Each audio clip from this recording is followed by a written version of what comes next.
Hello, welcome to my YouTube channel. In this video, I shall be teaching you on how to draft basic female trousers.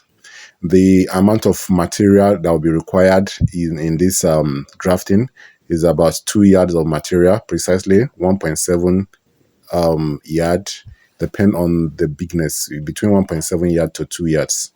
The measurement required while drafting your basic female trousers are your waist measurement, your hip measurement, your thigh measurement, your knee measurement, your ankle measurement, and your trouser length.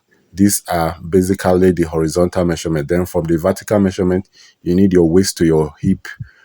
The distance between your waist to your hip. You need the distance between your waist to your nail, and the distance between your waist to your crotch line.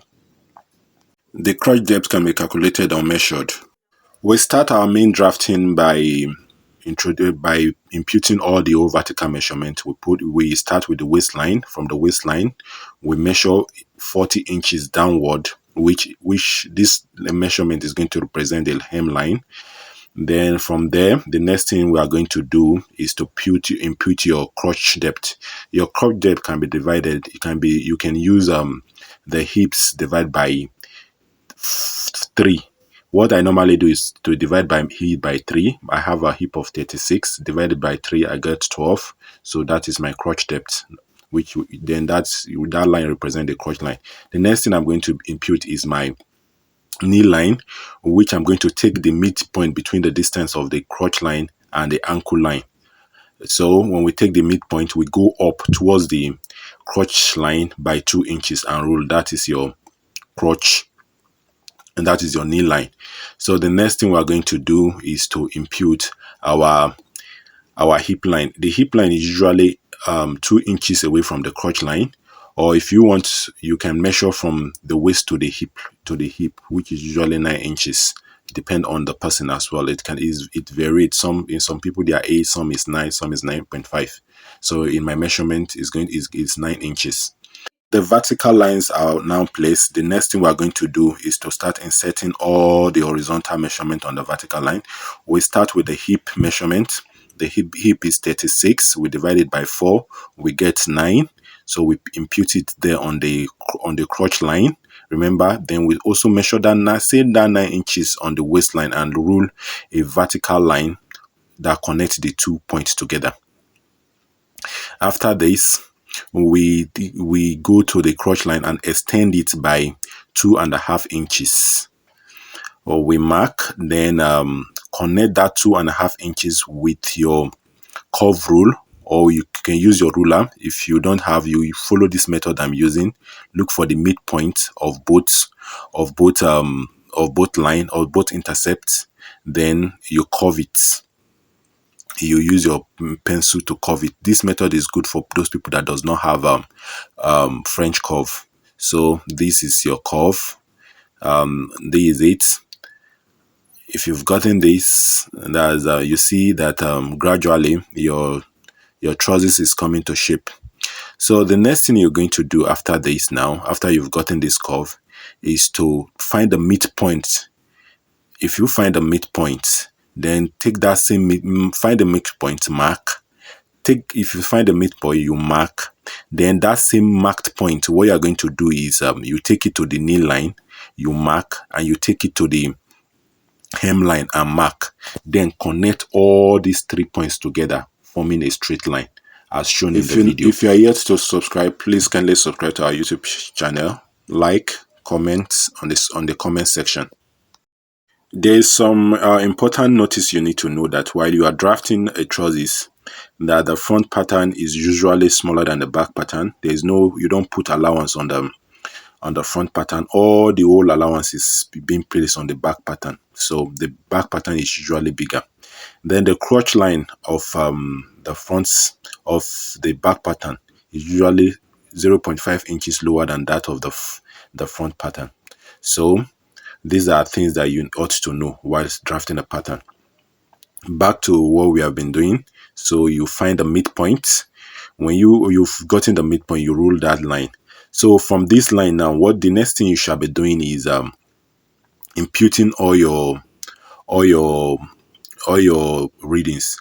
The ankle opening, what you are going to do is divide it into two. Our ankle opening is 12. We divided it into two. We got 6. Put 3 inches on both sides. Our knee measurement is 16. We divide it by 2. It give us 8. We put 4 inches on both sides. Now, what we do now is to connect that marked point at the hemline with the ankle line, with the knee line, then connect it to the base of the crotch line. So this is it. We are connecting it to the base of the crotch line as shown in the video.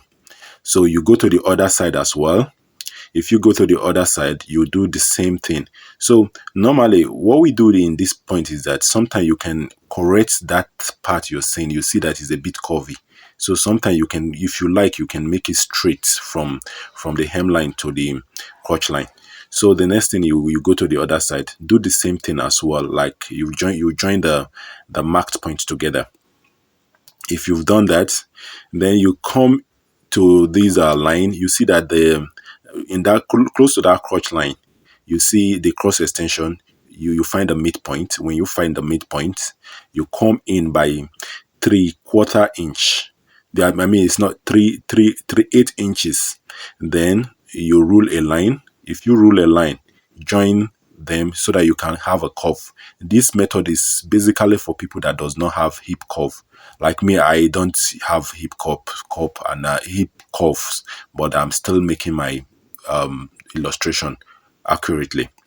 So from there, the next thing you're going to do is to go to that point and reduce it by 0.5 inch. Then at the other point, you increase it by 0.5 inches as shown in the video. Then connect those two marked points together. If you've connected them together, what you're going to do, then also before you connect them together, you come in by 0.5 inch. Then you connect from your hip line to your waistline as shown in the video. So you see that in that part is a bit slanted. So then you connect to the other part, to the other part of the trousers. So what you're going to do now is that you're going to impute your waist measurement. Our waist measurement was 30 divided by 4 is 7.5. Then we added 1 inches for that, which is 8.5. Then we mark as shown in the video. Then from that point, you connect it to the hip line. You connect it to the hip line markings. So that is this is basically how you get your front pattern for your basic female trousers. So from this part now, you can cut it out. This is your basic female trousers. Like I told you before, you do not leave allowance on it. So now what we are going to do is find a midpoint at the waistline. Then draw a 4 inches line downward. Draw a 4 inches line downward, which is going to become the dart leg. Now for the dart leg, it should be 0.5 inches apart. Then let it meet at that drawn vertical line, which is 4 inches, about 4 inches. So you're measuring from both sides of that drawn line 0.5 inches, which is your dart spacing. Then connect. This is your dart legs. Connect with it. So this is your basic female trousers. There are also variations for trousers, but these are the basic. This is the basic. So, and the hemline, we increase the hemline by we increase it for allowance. We increase it by 1.5 inch. We mark it and we cut it out. The front pattern is cut out and placed on another sheet, which all the vertical lines has already been drawn. The first thing we are going to do is to go to the crotch line we come down from the initial crotch line by 0.5 inch. That will be our new crotch line. This is one of the main difference between the back and the front panel.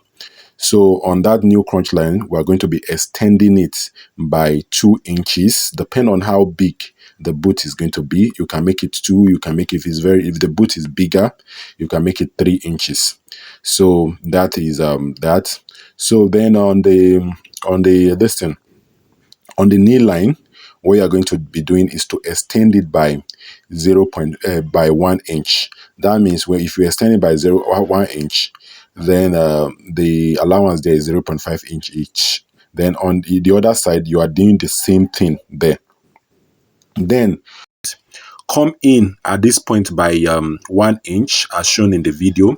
You go in from the waistline by 1 inch, then go up from that waistline. You go up by 1.5 inch, or by 1 inch. So what you are going, you go up by 1 inch, then you connect those your marking, this is your current marking, connect it with the new, from the new crotch line as shown in the video.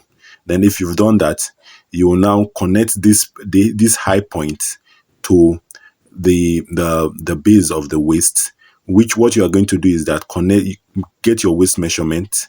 Your waist measurement was 7.5, then add 1.5, which is that allowance. The back that is going to be 1.5 inches, then as well add 1 inches for sewing allowance. So it's going to be 7.5 plus 1.5, which is 9 inches plus 1 is going to be 10 inches. So you come to the crotch line and mark 1.5 inches, then connect from the waistline to the crotch line as shown in the video. Then use your ruler to connect from the crotch line down to the knee line, down to the hem line. So this is what you're going to be doing. So gradually your back pattern is coming out. As you can see, the back pattern is bigger than the front. This is how it is. All of the allowances, like I said initially, are usually placed in the back. You don't put allowance in the front panel. So all of the allowances are on the back panel. So you're going to be doing the same thing for this other side too. You connect from the hem line down to the knee line. Then appropriately you now connect from the knee line to the crotch using your curve rule. For those people that does not have curve rule, you can make use of your ruler. Then make sure it's a bit slant. So what we are going to do that same thing we did in the front pattern, whereby we came in by 3/8 inches. When we came in by 3/8 inches, just this method is just for you to get curve. So since you don't have our curve rule, it will be good if you can use this method. But if you have a curve, rule, which is your hip curve, just use your hip curve one way. So this is it. As you can see, this is our back pattern. So we've gotten the back pattern. The next thing we are going to be doing is to find the midpoint at the waistline, so that we can put our dart position, the midpoint. When we find the midpoint, we are cutting all of the distance out. Then we find, like I said, we are going to find the midpoint. We'll find the midpoint at the waistline, then bring it down, then draw a vertical line downward from that point, about 5 inches vertical line downward. Then if you've drawn the line, that is going to represent your dart intake. Your dart intake is 1.5 inches. That is about 3/4 inch on both sides. That is going to be your dart leg. So this is it. This is your front and back panel. We've come to the end of this video. Thank you very much for your time. For more beautiful video, kindly subscribe. If there's any question, comment on the comment section. If there's any help you need, you can always let us know. Thank you.